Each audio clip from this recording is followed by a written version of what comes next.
बहू की शादी इंसानी बंदर से। मेवाड़गढ़ के छोटे से गांव में एक इंसानी बंदर रहता था। गांव के सभी लोग उससे दूरी बनाकर रखते थे। लोगों का कहना था कि वह एक श्रापित बंदर है, जिसके चलते कोई उसके पास नहीं जाया करता था। एक दिन की बात है। हे भगवान, मेरे पास तो खाने के लिए कुछ भी नहीं है। अगर गांव वालों के पास गया तो वो मुझे भगा देंगे। अब मैं क्या करूं? बहुत जोरों से भूख लगी है। बंटू दिखने में आधा इंसान और आधा बंदर की तरह था। उसके अंदर आधे लक्षण बंदर के थे तो आधे लक्षण इंसानों के थे।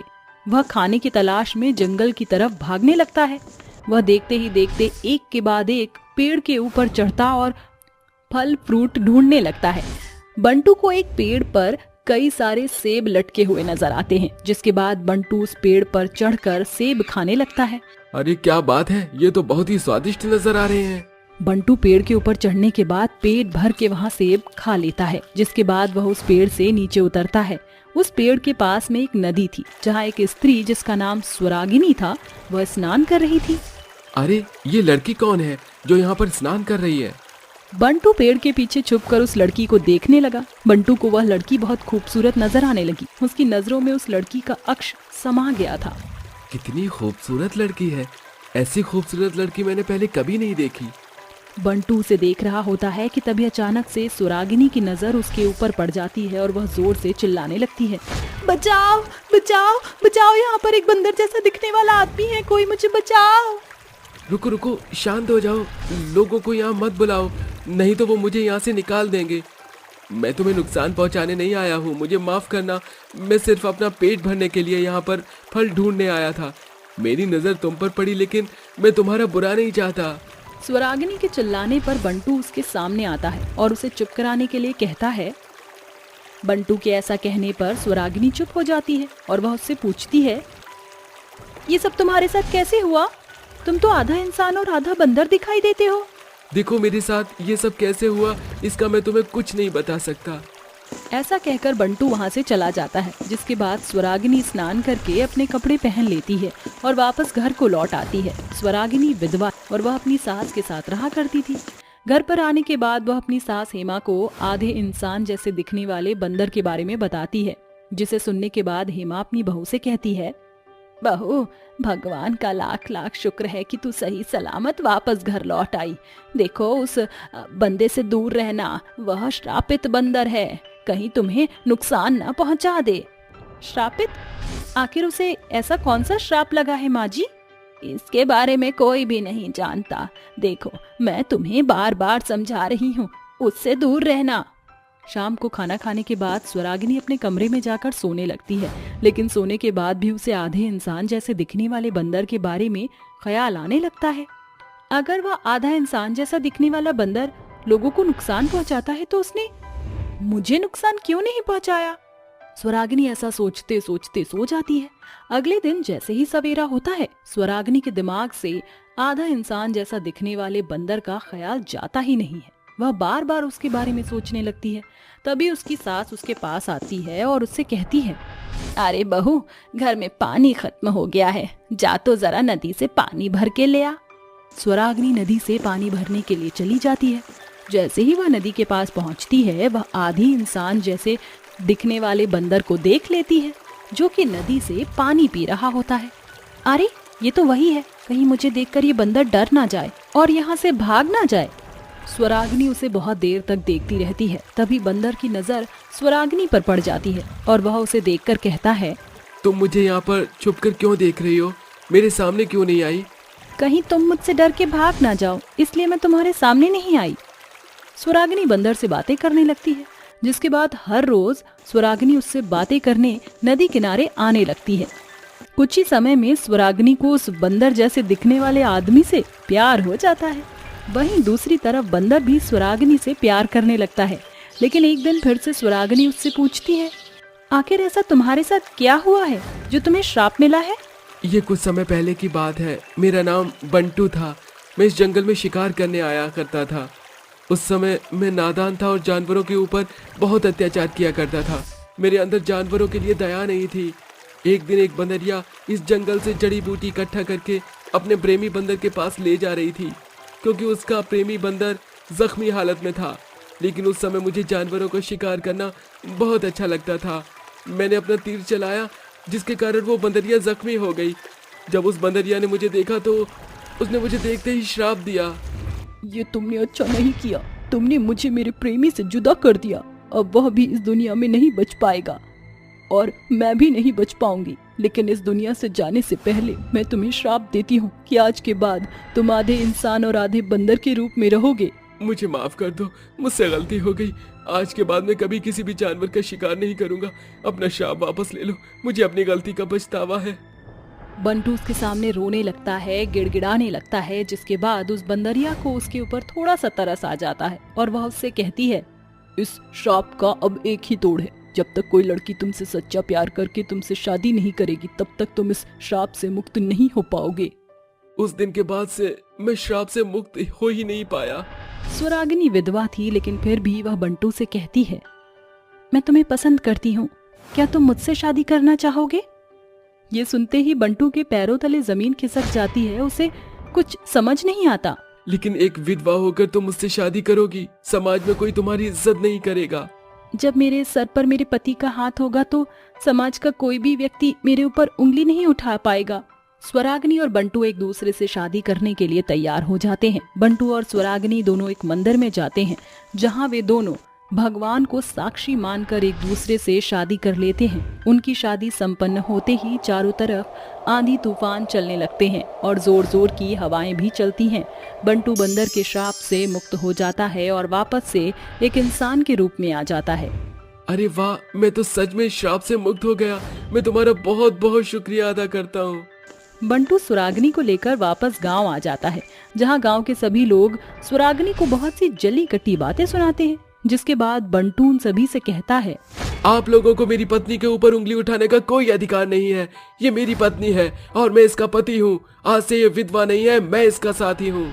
बंटू गांव के हर एक व्यक्ति को कड़ा जवाब देता है, जिसके बाद कोई भी स्वरागिनी के ऊपर उंगली नहीं उठा पाता।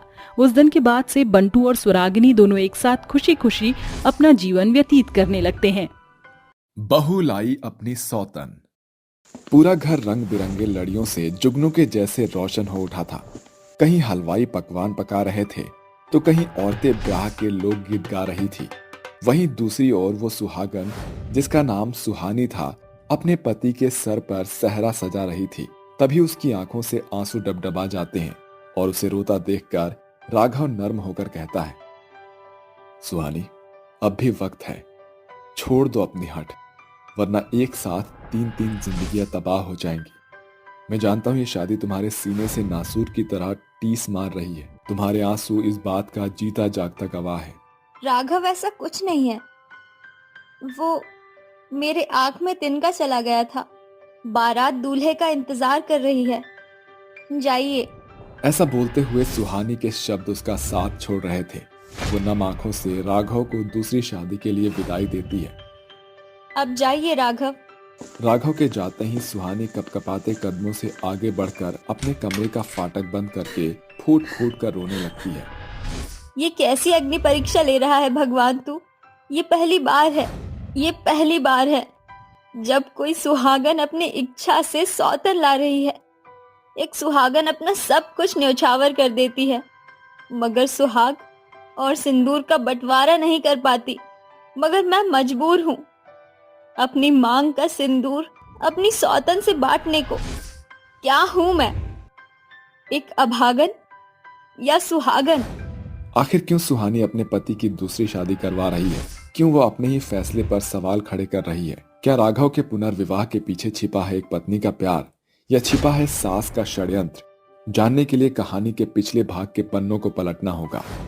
2 साल पहले दुल्हन के जोड़े में ससुराल की दहलीज पर खड़ी सुहानी अपने हाथ पैर कचोट रही थी। तभी उसकी सास गौरा आरती उतारते हुए कहती है, बहू, इस अक्षत कलश को अपने दाहिने पांव से उड़ेलकर भीतर आ जा। जी माँ जी। सुहानी ससुराल की दहलीज के भीतर दस्तक देते हुए अपनी सास का आशीर्वाद लेती है। सदा सुहागन रह बहू, दूधो नहाओ पूतो फलो। चल बहू, तू भी शादी ब्याह के भाग दौड़ में थक गई होगी, जाकर आराम कर ले। अरे राघव, बहू को कमरे में ले जा। राघव सुहानी के साथ अपने बेडरूम में आकर दरवाजा बंद कर देता है। अब बताइए मोहतरमा, बंदा आपकी खिदमत में हाजिर है। राघव, मुझे नहीं पता था कि आप इतने रोमांटिक हो। क्यों, एक बड़े बिजनेस को बीवी के सामने रोमांटिक होने का हक नहीं है? हाँ, अच्छा सच मानो सुहानी, तुम मुझे पहली नजर से ही पसंद आ गई थी, क्योंकि तुम्हारी सादगी और सुलझे स्वभाव को देखकर मैंने मन बना लिया था कि तुम ही मेरी बीवी बनोगी। तुम्हारे साथ मैंने बहुत सारे सपने संजोए हैं। तो बताइए जनाब, क्या है आपके ड्रीम्स? बस सारी उम्र तुम्हारा साथ और प्यारे प्यारे बच्चे। राघव और सुहानी घंटों अपने अरमानों को एक दूसरे से साझा करते हुए शादी की रात सुनहरी शुरुआत करते हैं। सुहानी ससुराल की बागडोर को बखूबी संभाल लेती है। देखते ही देखते 6 महीने बीत जाते हैं। फिर एक दिन, अरे बहू, देख, रात के 10 बजने को है। सुबह से रात तक एक पांव पर नाचती रहती है। जब देखो घर के झोल झमेले में उलझी रहती है। जा, राघव तेरी राह देख रहा होगा। यहाँ हाथ पांव चलाना छोड़ और जाकर अपने पति को लटके झटके दिखा, तभी तो इस घर में चिराग रोशन होगा। ये सुनकर सुहानी का चेहरा शर्म से लाल पड़ जाता है और वो कमरे में चली जाती है। समय की रफ्तार तेजी से बढ़ती जाती है। देखते ही देखते 6 माह 2 साल में बदल गए थे, जिसके साथ गौरा के बर्ताव में बदलाव उभरने लगा था। बहू, ओ बहू। जी कहिए माँ जी। एक बात तो बता, तेरे और राघव में मियाँ बीवी जैसा रिश्ता है भी या नहीं? 2 साल हो गए मगर अब तक तेरे पाँव भारी नहीं हुए। या तो तेरे लटके झटकों में कमी है या फिर कहीं तेरी कोख तो सूनी नहीं। कल तू तैयार रहना, कल दूध का दूध और पानी का पानी हो जाएगा। गौरा के मुंह से निकला बांझ शब्द सुहानी के मन में उथल पुथल मचा रहा था। वो रात भर करवट बदलती रही और सुबह गौरा उसे लेकर अस्पताल आती है, जहां लेडी डॉक्टर उसके कई सारे जांच पड़ताल करती है। 2 घंटे बाद, Mrs Suhani Bhardwaj, I am sorry मगर आप कभी मां नहीं बन सकती।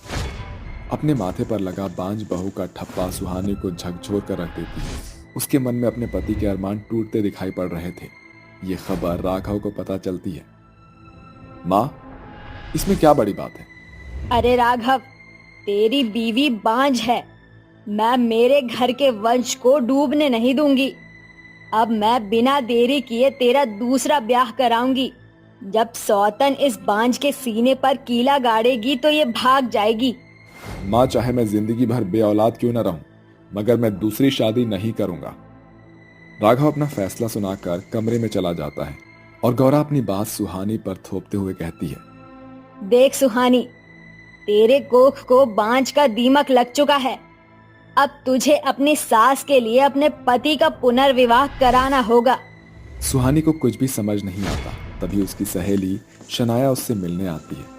कुछ देर बाद, सुहानी, रॉयल घर की बहू होने के बाद भी तू फीकी क्यों दिख रही है? सुहानी उसे अपनी परेशानी बताती है और कहती है, शनाया, मुझे गलत मत समझना, मगर तुम मेरे पति से शादी करके मेरे माथे पर लगा बांझ का कलंक मिटा सकती हो। सुहानी जानती भी हो, राघव से शादी करके हम सहेली से सौतन बन जाएंगे। सुहानी की दोहरी दशा देखकर शनाया शादी के लिए हामी भर देती है और शादी की तैयारियां शुरू हो जाती है। थोड़ी ही देर में राघव शनाया के साथ घर आता है और सुहानी अपनी सौतन का स्वागत करते हुए कहती है, आओ शनाया, इस घर में तुम्हारा स्वागत है। सुहानी शनाया और राघव को सजे धजे कमरे में छोड़कर सिसियाते हुए सन्नाटे में आकर कहती है, मुझे माफ कर देना राघव, मगर इस घर की तन्हाई मिटाने के लिए आप दोनों को तन्हा छोड़ना मेरी मजबूरी थी। इस तरह शनाया और राघव के बीच संबंध स्थापित होता है। 1 सप्ताह बाद शनाया को पता चलता है कि वो प्रेग्नेंट है। Thank you so much Shanaya, ये मेरे लिए सबसे बड़ी खुशखबरी है। राघव ये जानकर झूम उठेंगे। शनाया को अकेला पाकर गौरा उसके मन में फूट डालते हुए कहती है, ज्यादा चमको मत बहुरानी। देखना, जैसे ही ये बच्चा जनकर तुम अपनी सौतन को दोगी, वो तुम्हें मछली के कांटे की तरह निकाल फेंकेगी। बच्चा जनेगी तू और बांझ का कलंक मिटेगा मेरी बांझ बहू के माथे से।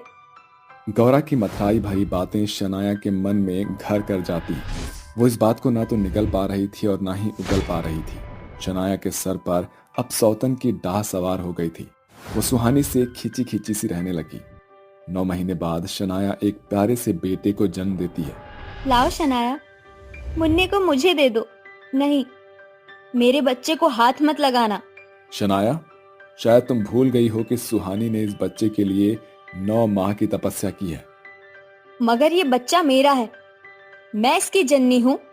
शनाया, तुमने मुझसे वादा किया था कि तुम मेरे राघव का बच्चा जन्म देकर मुझे दोगी। वो बेवकूफ शनाया थी जो तुम्हारी चिकनी चुपड़ी बात में बह गई थी। आज की हकीकत मेरा बच्चा मैं और राघव है। तुम बांझ की कोई जरूरत नहीं। ये सुनकर राघव गुस्से से चीख पड़ता है। शनाया, इस बच्चे के लिए ही सुहानी ने सौतन की डाह सही है। खुद को मेरी बीवी कहती हो ना तुम। सोचो उस पत्नी पर क्या बीती होगी जब उसने अपने हाथों अपने पति को सौतन से बांटना पड़ा होगा। और एक सुहागन के लिए अपने मांग का सिंदूर बांटना मौत के बराबर होता है। ये सुनकर शनाया की आंखों पर अपना किया हुआ वादा उभर आता है, जिसके साथ उसकी आंखें नम हो जाती हैं। आई एम सॉरी सुहानी, शायद मैं स्वार्थी हो गई थी। ये लो तुम्हारी अमानत। मैंने अपना फर्ज पूरा किया, अब मुझे चले जाना चाहिए। शुक्रिया शनाया, मगर असल मायने में तुम मुन्ने की माँ हो। तुमने 9 माह इसे अपने खून से सींचा है। साथ ही तुम मेरे साजन की सुहागन हो, इसीलिए अब हम सौतन नहीं सहेली बनकर रहेंगे। इस तरह अंत में सुहानी और शनाया एक ही छत के नीचे सौतन होने के बावजूद भी सहेली बनकर रहने लगती है। 3 गरीब और 2 अमीर मेहंदी वाली बहू। लता की 5 बहुएं थीं, जिनका नाम मानवी, रचना, कावेरी, रूपाली और रुचि था। जहां लता की 3 बहू बेहद गरीब घराने से ताल्लुक रखती थीं, वहीं बची हुई 2 बहू रूपाली और रुचि बेहद रईस घर से थी। लता की अमीर बहू के हाथों में मेहंदी लगाने का हुनर कूट कूट कर भरा हुआ था, इसलिए वह बड़े बड़े शादी में मेहंदी लगाने का कॉन्ट्रैक्ट लिया करती थी, जिसके बदले में उन्हें बड़ी कीमत मिलती थी। यही कारण था कि लता अक्सर अपनी 5 बहू में अमीरी गरीबी की दीवार गढ़ती रहती थी। माँ जी, मैं रूपाली शादी में जा रही हैं। आपको कल रात बताया था ना, आज हमें एक बहुत रॉयल घराने से मेहंदी लगाने का ऑर्डर आया है। अरे हाँ मेरी गुणी बहुओं, इतनी बड़ी बात मैं कैसे बिसार सकती हूँ। तुम दोनों आराम से जाओ। लता की दोनों बहुएं रुचि और रूपाली मेहंदी लगाने के लिए निकल पड़ती हैं। तभी रचना हाथों में चाय लिए लता के पास चलकर आती है। ये लीजिए माँ जी, आपकी चाय। लता चाय की पहली घूंट पीते ही बेचारी गरीब बहू पर बिगड़ पड़ती है। अरे ये चाय है कि चाशनी, सारा शक्कर मेरी चाय की प्याली में उड़ेल दिया है। अरे पता है ना चीनी का भाव 40 के पार पहुंच चुका है। तुम गरीब बहुओं का हाथ बह गया है। मेरी दोनों बहुएं कितने मेहनत से मेहंदी लगाकर पैसे कमाती हैं और तुम ऐसे नुकसान करती हो। इसकी भरपाई क्या तुम्हारा बाप करेगा? काम के ना काज के, दुश्मन अनाज की। अरे मेरे माथे पर खड़ी क्या है, चल भाग यहाँ से। ये पहली दफा नहीं था जब लता का गरीब बहुओं के लिए रूखा बर्ताव रहा हो। वह रोजाना अपनी बहुओं को गरीबी का ताना देते हुए उनके मन को छलनी छलनी करती थी। रचना रोते हुए रसोई घर का रुख कर लेती है। तभी कावेरी कहती है, अरे क्या हुआ, तुम ऐसे रो क्यों रही हो? क्या कहूँ जीजी, बस वही माँ जी के रोज के ताने बाने, उनकी तो पुरानी आदत हो चली है। जब तक हम बहुओं की गरीबी की हंसी न उड़ा ले, उनके पेट का पानी नहीं पचता। एक और तो माँ जी अपनी अमीर बहू रुचि रूपाली पर प्यार दुलार दिखाती रहती हैं, और वहीं दूसरी ओर हम तीनों बहू को दुत्कारती रहती हैं। हमारे साथ ऐसा दोहरा बर्ताव इसलिए क्योंकि हम गरीब घर से आई हैं। क्यों ना हम तीनों बहुएं भी मेहंदी लगाना शुरू करें, इससे हम अपने पैरों पर निर्भर हो सकती हैं। तब हम तीनों को ताने बाने नहीं सुनने पड़ेंगे और अपने शौक भी नहीं मारने पड़ेंगे। ख्याल तो उम्दा है, आज रात के खाने के वक्त माँ जी से इस बारे में बात करेंगे। थोड़ी देर में सांझ की बेला बीतने के साथ अंधेरा घिराता है।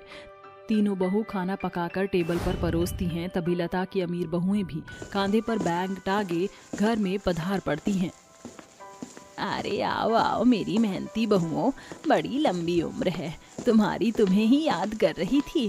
अरे तुम तीनों टुकुर टुकुर ताकती ही रहोगी या मेरी दोनों बहुओं के खाने की थाली भी लगाओगी? जी जी जी जी माँ जी। कावेरी झटपट से खाने की थाली लगा देती है और झिझकते हुए कहती है, माँ जी हम तीनों आपसे कुछ कहना चाहती हैं। बको। घर का काम काज निपटाने के बाद हम तीनों खाली बैठी रहती हैं, तो हम तीनों क्यों ना मेहंदी लगाने का काम शुरू करें? यह सुनकर रुचि और रूपाली ठहाके मारकर हंसती हुई उनका ठट्ठा उड़ाते हुए कहती हैं, तुम तीनों बहनें न चूल्हा चौका करते हुए ज्यादा जचती हो। ये मेहंदी लगाने का ख्याल ना अपने मन से निकाल दो, पता चले मेहंदी की आड़ में लोगों के हाथ पर जाने कौन सी लीपा पोती करती फिरो। कहते हैं ना, कभी कभी करीबियों से मिले ताने हर बार के हार के बाद जीते हुए उस ताज के जैसा ठहरता है जिसकी छाप और छवि हमेशा के लिए जमाने में छा जाती है। रुचि और रूपाली के मजाक को तीनों बहुओं ने शर्त के रूप में स्वीकार किया और बाजार से मेहंदी की बुक मोल लेकर कोशिश करने लगी। वह तीनों एक दूसरे की हथेलियों पर मेहंदी लगाती उनके हाथों का हुनर निखरने लगा कि बाद में गांव की औरतों को मेहंदी लगाने लगी और रंजना उनके घर आती है। अरे कावेरी, जरा मेरे हाथों पर मेहंदी लगा दो, आज शादी में जाना है और बगैर मेहंदी के सूनी हथेलियां शादी में शोभती नहीं है। अरे क्यों नहीं रंजना भाभी, बैठिए। कृष्णा तुम एक काम करो, रजनी भाभी की दूसरी हथेली पर तुम मेहंदी लगा दो। ठीक है जीजी। रचना और कावेरी ने कुछ ही देर में रंजना के हथेलियों को मेहंदी से भर दिया, जिसे देखकर रचना की आंखें चमक उठी और वह बोल पड़ी, क्या बात है, तुमने तो मिनटों में मेरी दोनों हथेलियों की मेहंदी से भर दिया और कितनी बारीकी से मेहंदी के बेल बूटे लगाए हैं तुमने। कावेरी, मेरे बटुए में 100 रुपए होंगे, उसे अपने पास रख लो। रंजना को मेहंदी लगाकर गरीब बहुओं ने पहली कमाई पाई। रंजना ने उनके बेहतरीन मेहंदी लगाने की बड़ाई पूरे गांव भर में फैला दी। अब तीनों बहुओं की मेहंदी गांव की औरतों के आकर्षण का केंद्र बन गई और वह भी मेहंदी लगवाने उनके पास आ पहुंची। कावेरी, मानवी, रचना, देखो मैं कितने ग्राहक तुम्हारे पास बटोर ले आई, अब लगाती रहो मेहंदी। अरे मुझे भी भर भर हथेलियों की मेहंदी लगाना, काहे कि हमरे सजनवा को हमारी हथेलियां मेहंदी में सजी हुई बहुत पसंद है। अरे फिक्र मत करो रमिया बहन, आपकी हथेलियों पर ऐसी मेहंदी रचाऊंगी कि महीने तक रंगत बरकरार रहेगी। तीनों गरीब बहुएं अपनी मेहंदी के आकर्षण बेल बूटों के लिए सुर्खियों में छा जाती हैं। दूसरी तरफ रिचा और रूपाली की मेहंदी की कमाई घटती चली जाती है।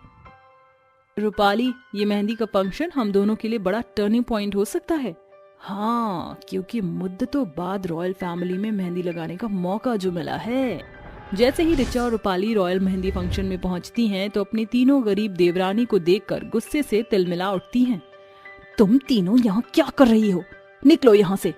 मिस न्यासा, इस मेहंदी फंक्शन के लिए पहले ही आपने हम दोनों बहू को बुक किया था। आप जानती भी हैं ये तीनों प्रोफेशनल मेहंदी डिजाइनर नहीं है। ये अपने टुच्ची मेहंदी से आपके हाथ की जात बदल देंगी। हम दोनों बहू प्रॉपरली प्रोफेशनल मेहंदी डिजाइनर हैं। मिसेस रूपाली गांगुली, शायद आप दोनों को अपने हाथों के हुनर पर कुछ ज्यादा ही घमंड है, मगर कला अमीरी गरीबी देखकर इंसानों में नहीं उभरती, बल्कि जो कला की कदर करता है यह उसके कदम चूमती है। आप दोनों की मिलावटी मेहंदी की प्रॉपर लिस्ट पड़ी है मेरे पास। ज्यादा कमाई करने की होड़ में तुम लालची औरत ने ब्राइडल्स को मिलावटी मेहंदी लगाया है। उनमें से एक मेरी कजिन थी। सच्चाई पकड़ी जाने पर दोनों बहुएं बेहद शर्मसार होती हैं, जिसके बाद कोई भी उनसे कभी मेहंदी नहीं लगवाता। उनके बदले अब हर एक जन तीनों गरीब बहुओं से मेहंदी लगवाया करता। जेठानी जी, जो बीत गया उसे सोचने से कुछ हासिल नहीं होता। इंसान तो है ही गलतियों का पुतला। जो हुआ उसे बिसार कर नए सिरे से हमारे साथ मेहंदी लगाइए। हाँ जेठानी जी, इस बार हम पांचों बहू एक साथ मेहंदी लगाने का काम शुरू करते हैं। हमने हमेशा तुम तीनों को हिम्मत को तोड़ा, बावजूद इसके तुम हमारे इस बुरे सफर में हमारे साथ खड़ी हो। अब हम पूरी खराई से मेहंदी लगाएंगी, बिना किसी मिलावट के, और सबसे पहले अपने स्वभाव को तुम्हारे जैसा उभारने की कोशिश करेंगी। इस तरह तीनों गरीब बहुओं का बढ़ाया हुआ हाथ अमीर बहू को बदलाव का मौका देती है, जिसके बाद वह लोभ रहित स्वभाव से मेहंदी लगाने लगती हैं, क्योंकि मेहनत का कमाया 1 रुपया छल और झूठ की कमाई से बढ़कर है। इसलिए साथियों, कभी किसी को खुद से छोटा और कमजोर आंकने की भूल ना करें। जादुई थाली। अजी क्यों जिद पर तने हुए हैं? धरती पर खड़े होने का बल नहीं बचा तुम्हारे शरीर के भीतर। राम ना करे तुमको कुछ हो गया तो इस बुढ़ापे में मैं किसके सहारे काटूंगी? पन्ना, अगर जाऊंगा नहीं तो कमाऊंगा क्या? फिर खाएंगे क्या? ये पापी पेट तो नहीं मानेगा ना। कितना आस लगाई थी कि मेरे दोनों बेटे राम लखन बनकर हमारे बुढ़ापे की लाठी बनेंगे, मगर लुगाइयों के आते ही गिरगिट की सी चाल बदल दिखाई उन्होंने। बेटों के छोड़ जाने के बाद 60 वर्षीय गजोधर अपनी पत्नी पन्ना के संग गांव के अंतिम छोर में बसे नदी के किनारे एक गुमटी डालकर गुजर बसर कर रहे थे। अच्छा, मैं जाता हूँ, तुम भीतर से किवाड़ कस लो। घर का दाना पानी चलाने के खातिर गजोधर सारा दिन सड़कों पर घूमकर कबाड़ टटोलता और उन्हें बोरियों में भरकर मोहसिन भंगार वाले के हाथों बेचा करता था। राम राम मोहसिन भाई, ये लो, जल्दी से इस कबाड़ का भार तोलकर दाम दे दो। ये लो चचा जान, 15 किलो कबाड़ था, जिसके कुल मिलाकर बनते हैं 150 रुपया। अरे जो भी बन पड़ता है दे दो भाई। गजोधर उन पैसों के मुट्ठी में बांधकर घर लौटते हुए खुद से बतियाते हुए बढ़ता जा रहा था। एक सवेर से सांझ तक घुमक्कड़ की तरह किबाड़ बिन चुनकर भी सिर्फ 150 रुपए हाथ लगे हैं। ये तो बनिए की उधारी चुकाने में ही बराबर हो जाएगी। आज का राशन पानी कैसे मोल लूंगा? गजोधर को जो बात पूरे रास्ते खलती है उसके संग वही होता है। बनिया उसे पैसे लेने के बाद अपना पल्ला झड़पते हुए उसे दुकान से भगा देता है। क्या बात है जी, आप परेशान क्यों दिखाई पड़ रहे हैं? पन्ना, धिक्कार है, जो मैं भरसक तुम्हारा पेट भी नहीं पाल सकता। चुप हो जाइए, ये वक्त भी गुजर जाएगा। और फिर ये क्या कम है कि हम थोड़े में भी संग हैं? सीमित भंडारण होने के चलते जहां बुढ़ापे की उम्र में उन्हें अत्यधिक पोषक तत्व से परिपूर्ण आहार खाना था, वहां बूढ़े दंपत्ति आधा पेट खाकर एक दूसरे के आगे अपनी झूठी तृप्ति भरा रुझान प्रकट करते हैं। हर एक दिन गजोधर सड़क पर घूमकर जो कबाड़ चुनता, उसी से वह रात में अपने पेट की आग को बुझा पाते थे। एक रोज जब गजोधर घर लौटते हुए कहता है, सवेरे से अब तक एक पैसे का भी कबाड़ नहीं दिखाई पड़ा। एकाएक उसकी बूढ़ी निगाह रास्ते के बीचों बीच पड़ी एक साधारण थाली पर जाती है। गजोधर उसे लेकर घर आकर अपनी पत्नी को देता है। पन्ना, ये देखो, मुझे चौराहे के बीचों बीच ये थाली मिली। इसकी चमक और दमक देखकर तो ऐसा लग रहा है कि किसी बर्तन व्यापारी के ट्रक से गिर पड़ी थी। आज आपको इसी थाली में खाना परोसती हूँ। पन्ना उस थाली को धो पोंछकर उसे गजोधर के आगे बिछाकर जैसे ही उसमें थोड़ा सा चावल परोसती है, थाली के चारों ओर एक तेज चुभने वाली चमक प्रकाशमान होती है और दोनों की आंखें चकाचौंध रह जाती हैं। अरे तुमने तो इसमें जरा सा चावल का कतरा डाला था, फिर ये थाली अपने आप चावल से लबालब कैसे भर गई? कहीं ये माँ अन्नपूर्णा की दया तो नहीं है? मुझे तो ये माया इस जादुई थाली की लगती है। देखो, एकाएक इस थाली का रंग भी साधारण से सुनहरा हो गया। जादुई थाली का पुख्ता प्रमाण जानने के खातिर पन्ना थाली के भीतर के चावल को निकालकर इस बार उसमें कच्चा दाल डालती है। जादुई थाली एक बार फिर अपनी माया को प्रकट करती है। मैंने इस थाली के भीतर दाल के चुनिंदा दाने डाले थे, मगर इसका पूरी तरह भरना इसके जादुई होने का पुख्ता प्रमाण दे चुकी है। काश के हमारे पास कुछ पैसे होते तो हम उसे भी इस जादुई थाली के सहारे बढ़ा सकते थे ना पन्ना। पैसे ना सही, मगर अब ये जादुई थाली पैसे कमाने का जरिया जरूर बनेगी। मगर कैसे? पन्ना टोकरी में पड़े अल्प सब्जियों को जैसे ही जादुई थाली में डालती है, थाली के भीतर सैकड़ों सब्जियों की भरमार लगकर जमीन पर गिरने लगती है। अरे इस जादुई थाली के तो खेल निराले हैं। एक ही क्षण में कैसे एक आध सब्जियों को ठेला भर सब्जियों में बदल डाला। जादुई थाली से मिले सब्जियों को बड़े से टोकरी में भरकर बूढ़ा गजोधर उन्हें माथे पर लाद कर बेचने के लिए चल पड़ता है। सब्जी ले लो, ताजी हरी सब्जियां ले लो, पालक, गोभी, आलू, ये लो भैया रास्ते का माल सस्ते में, सब्जी ले लो। गजोधर को यूं सब्जी बेचता देख गांव की झुमरी बोल पड़ती है, अरे ओ सब्जी वाले बिहारी बाबू, का भाव बेचत हो ई भाजी तरकारी? एकदम सस्ता और सारी सब्जियां एकदम कच्ची और ताजी हैं। झटपट से 1 किलो आलू और 1 किलो पालक तौल दो। गजोधर झुमरी को सब्जी तौल कर दे देता है। तभी झुमरी उसे पैसे देते हुए कहती है, अरे ये रास्ते का माल सस्ते में का मतलब था? झुमरी की बात सुनकर गजोधर मन में कहता है, अब क्या कहूँ कि ये सब्जी जादुई थाली की देन है जो मुझे रास्ते में पड़ी मिली थी। तभी तो रास्ते का माल सस्ते में बोलकर बेच रहा हूँ। गजोधर बाजार में जाकर अपनी सारी सब्जियां बेचकर कमाए हुए पैसे लेकर घर आता है। पन्ना, ये रही आज की कमाई। पन्ना जादुई थाली को जमीन पर रखकर जैसे ही एक सिक्का थाली के भीतर डालती है वह 10 सिक्के बन जाते हैं। इसका अर्थ इस जादुई थाली की खासियत यह है कि जो कुछ भी इसमें एक अंश डाला जाएगा ये उसे 10 गुना करता है। फिर पन्ना एक साथ सभी सिक्के और नोटों को जादुई थाली में एक साथ डालती है कि सिक्के लावे के फूटने की सी ध्वनि करते हुए थाली को ऊपर तक भर देते हैं। जादुई थाली, तुम्हारा बहुत बहुत शुक्रिया जो तुमने इन चंद पैसों को अपने जादू से इतना बढ़ाया है कि हमारे कमाई के रास्ते खुल सके। दोनों संग मिलकर उन पैसों को बैठकर गिनती करते हैं, जिसके बाद सुबह गजोधर कहता है, तो क्या सोचा आपने?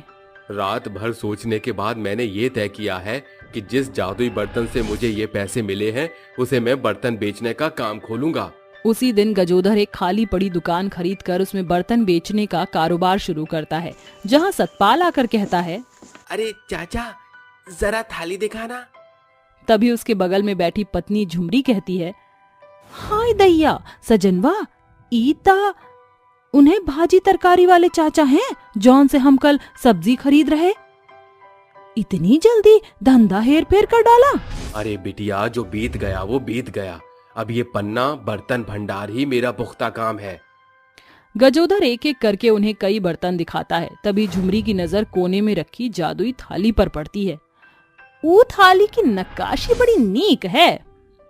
माफ करना, वो थाली बिकाऊ नहीं।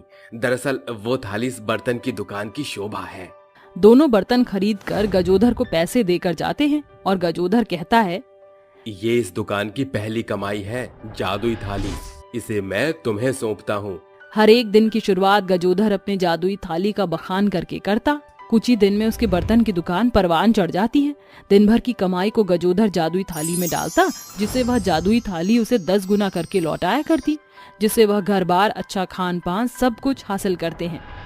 इस जादुई थाली के चलते हम बूढ़े बुढ़िया के पास आज सब कुछ है।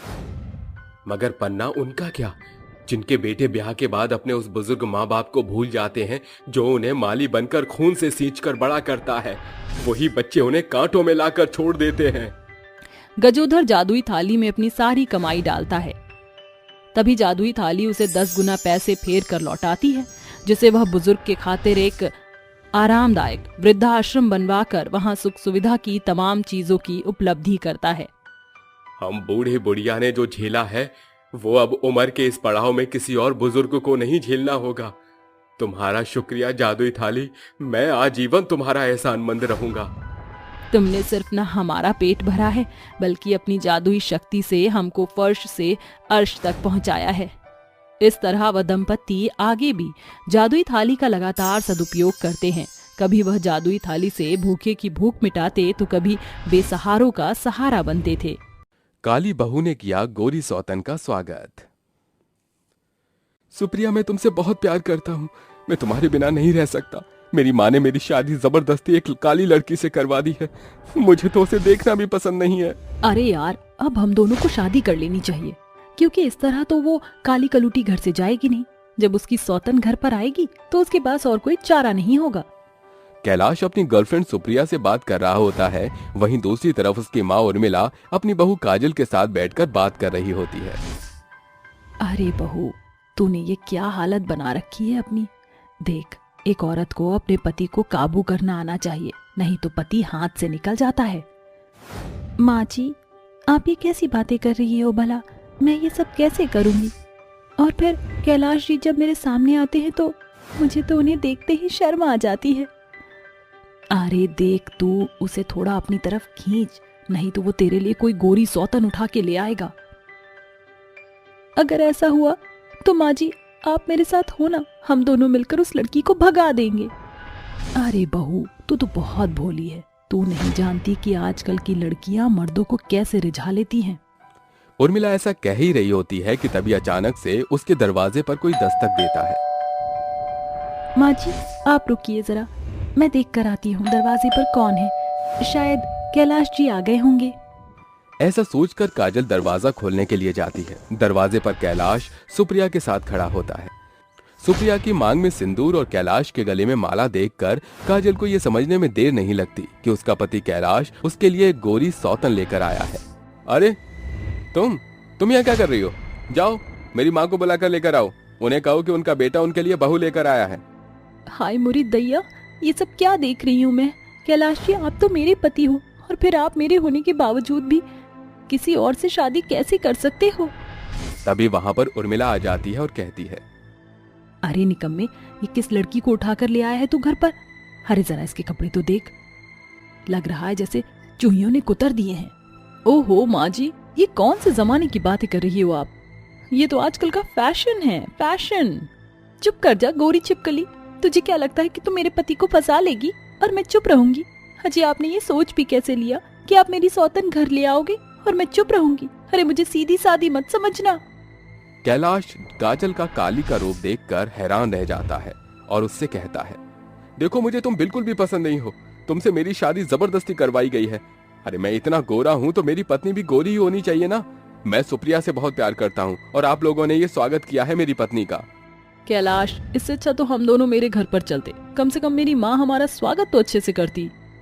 कैलाश सुप्रिया का हाथ पकड़कर उसे अपने कमरे में ले जाता है और कमरे का दरवाजा बंद कर देता है। ये सब देखकर काजल रोते हुए अपनी सास से कहती है, अरे माँ जी, ये सब मैं क्या देख रही हूँ? आप मुझे अपनी पसंद से लेकर आई थी क्या? कैलाश जी को मैं पसंद नहीं थी। अब मैं अपनी सौतन के साथ एक ही घर की छत के नीचे कैसे रह सकती हूँ? अरे बहू, चिंता क्यों करती हो? इस गोरी छिपकली को तो हम चुटकियों में यहाँ से भगा देंगे। जैसा मैं कहती हूँ वैसा कर और मेरे साथ मिलकर इस छिपकली का अच्छे से स्वागत कर। दोनों सास बहू उस दिन के बाद से सुप्रिया के पीछे पड़ जाती हैं।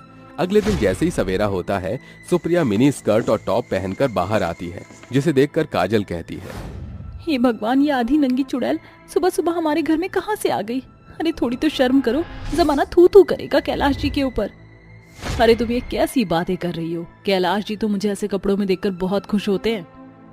हाँ हाँ, क्यों नहीं, अंग प्रदर्शन करने वाली औरतों को तो मर्द देखता ही देखता है। उर्मिला की बात सुनते ही सुप्रिया को बहुत तेज गुस्सा आता है, लेकिन वो कुछ नहीं कह पाती, जिसके बाद सुप्रिया अपने ऑफिस के लिए निकल जाती है। शाम होते होते जब सुप्रिया ऑफिस से वापस घर लौट आई तो उसे बहुत तेज भूख लगती है। अरे मेरे पेट में चूहे दौड़ रहे हैं, इन दोनों ने कुछ तो बनाया ही होगा। चलो किचन में जाकर देखती हूँ। रसोई में जाने के बाद बेचारी सुप्रिया को खाने के लिए कुछ भी नहीं मिलता, जिसके बाद वहाँ काजल आ जाती है और कहती है, ओहो, तुम्हें खाना चाहिए था क्या? जो भी खाना बचा था वो सब मैंने कुत्ते बिल्लियों को दे दिया। अब तुम्हारे लिए तो खाना ही नहीं बचा, अब क्या खाओगी तुम? सुप्रिया भूख में तड़पते हुए कैलाश के पास जाती है और उससे कहती है, तुम्हारी माँ ने और तुम्हारी उस काली कलूटी पत्नी ने मुझे खाना तक नहीं दिया। मुझे बहुत जोरों की भूख लगी है, मुझे खाना खाना है। अरे स्वीट हार्ट, तुम्हें मेरे होते हुए चिंता करने की कोई जरूरत नहीं है। चलो आज हम लोग बाहर डिनर करेंगे। ये सुनकर सुप्रिया बहुत खुश होती है, जिसके बाद कैलाश और सुप्रिया डिनर करने के लिए बाहर जा ही रहे होते हैं कि तभी उर्मिला उनको जाते हुए देख पूछती है, अरे इतनी रात हो गई है, तुम दोनों कहाँ जा रहे हो? दरअसल माँ जी, हम दोनों हस्बैंड वाइफ आज बाहर डिनर करने जा रहे हैं। वो क्या है ना, आपकी इस काली कलूटी बहू ने मेरे लिए घर में कुछ भी नहीं बनाया। काजल ये सब अपने कमरे में सुन लेती है, जिसके बाद उसे बहुत गुस्सा आता है। उनके जाने के बाद काजल अपनी सास उर्मिला के पास जाती है और कहती है, अरे माँ जी, ये तो उल्टा हो गया। हम तो उसे कैलाश जी से दूर रखने की कोशिश कर रहे थे, लेकिन वो तो बहुत तेज निकली। अब हम क्या करेंगे?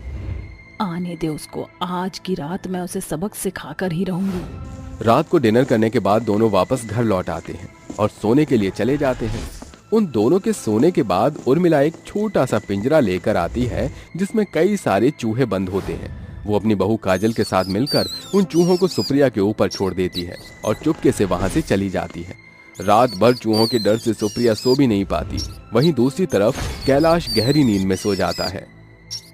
अरे कैलाश, उठो उठो ना, देखो यहाँ पर इतने सारे चूहे हैं, ऊपर से ये सभी चूहे मेरे ही बिस्तर पर कूद रहे हैं। मुझे बहुत डर लग रहा है। कैलाश उठो ना। कैलाश गहरी नींद में होता है, जिसके चलते सुप्रिया पूरी रात परेशान रहती है। अगले दिन जब सुप्रिया अपने कमरे से बाहर निकलती है तो उर्मिला उसे देखकर कहती है, क्यों बहू रानी, कैसी नींद आई पूरी रात भर?